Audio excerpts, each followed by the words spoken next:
시사작 2부 화제의 뜬 뉴스 먼저 정리하죠. CBS 김효은 기자 어서 오세요. 네, 안녕하세요. 네, 첫 소식은? 네, 청주대 제자 성추행 혐의를 받고 있는 배우 조민기 씨가 사망해 네티즌들이 큰 충격에 빠졌습니다.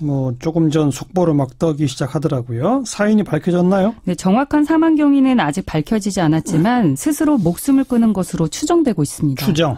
네. 경찰 출석 앞두고 있었죠? 네, 하지만 사망했기 때문에 공소권 없음으로 사건은 자체 종결됩니다. 간단히 이번 사건 좀 정리해 주시면. 네, 지난달 20일이었죠. 조 씨에게 성추행을 당했다는 첫 폭로글이 나왔습니다. 이후 조 씨 측에서 명백한 루머라며 성추행 의혹을 부인했는데 추가 폭로가 잇따르자 일주일 만에 잘못을 인정하고 공식 사과했습니다. 그 사이에 경찰이 내사에 착수했고 오는 12일 피의자 신분으로 소환될 예정이었는데요. 사망했기 때문에 법적 처벌을 묻는 건 불가능하게 됐습니다. 네티즌들은 다양한 내용의 댓글을 달고 있는데요. 어찌됐건 고인이 된 만큼 인신모독적인 말은 삼가자는 댓글이 눈에 띄었습니다. 네, 안타까운 소식이니까 일단 명복을 빌어야죠. 자, 다음 소식은요?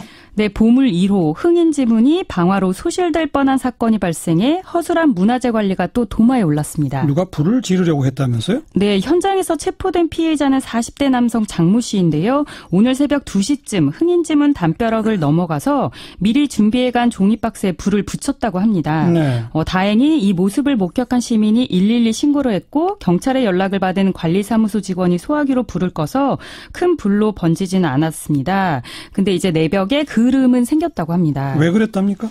네, 교통사고 보험금을 제대로 받지 못해서 홧김에 불을 붙였다. 이렇게 경찰에 진술했는데 술을 마신 상태는 아니었다고 합니다. 또 예전에 정신과 치료를 받은 적이 있고 구체적인 범행 동기에 대해서는 횡설수설하고 있는 것으로 알려지고 있습니다. 그 숭례문 화재 참사 그게 10년 전인데 또 이런 일이 벌어졌네요. 네, 지난해에도 어처구니 없는 사건이 발생했는데요. 경북 경주에 있는 첨성대 국보 아닙니까? 예. 네, 만취한 대학생들이 한밤중에 첨성대에 올라가서 기념사진을 찍었다가 시민의 신고로 체포된 적이 있었죠. 예. 네, 숭례문 참사 이후에 정부에서 관리 감독을 강화했다고는 하는데 이런 일이 심심치 않게 발생하는 걸 보면 문화재 관리 체계, 특히 이원화된 시스템을 다시 한번 점검할 필요가 있어 보입니다. 네, 서울의 경우에는 숭례문을 문화재청이 직접 관리하고는 있지만 흥인지문이랑 동묘, 창의문, 문묘 이런 보물 4개를 포함한 문화재 26개는 서울시나 자치구가 위임을 받아서 관리하고 있습니다. 예. 네, 그리고 이번 사건에 대해서 네티즌들은 문화재 관리 수준이 여전히 너무 허술하다. 철저히 관리하라라고 한 목소리로 질타했습니다. 그래야죠. 자, 다음 소식은요? 네, 캐나다 의사들이 자진해서 자신들의 연봉을 삭감해달라는 청원 활동을 벌여 네티즌들의 찬사를 받고 있습니다. 자기 월급을 깎아달라고 청원한다고요? 네. 이유가 뭐예요? 퀘벡주 의사들의 임금이 올해부터 해마다 1.4%씩 인상될 예정이었는데요. 네. 이게 퀘벡 전문 의료인 연합회 그리고 주 정부 간 합의 사항이었습니다. 예. 그런데 퀘벡주 의사들이 간호사와 병원 사무직들은 열악한 환경에서 일하는데 의사의 임금만 올릴 수는 없다. 이건 공공의료 시스템에 반하는 결정이다. 라면서 연봉 인상을 취소하라는 온라인 청원을 시작했습니다. 훌륭하네요. 네, 지금까지 700여 명이 동참한 것으로 전해지고 있는데요. 예. 한 네티즌은 지난번 광화문 광장에서 들고 일어났던 의사들 보고 좀 배워라. 이런 댓글을 달아 눈길을 끌었습니다. 지난번 광화문 광장 들고 일어나는 의사가 무슨 말이에요?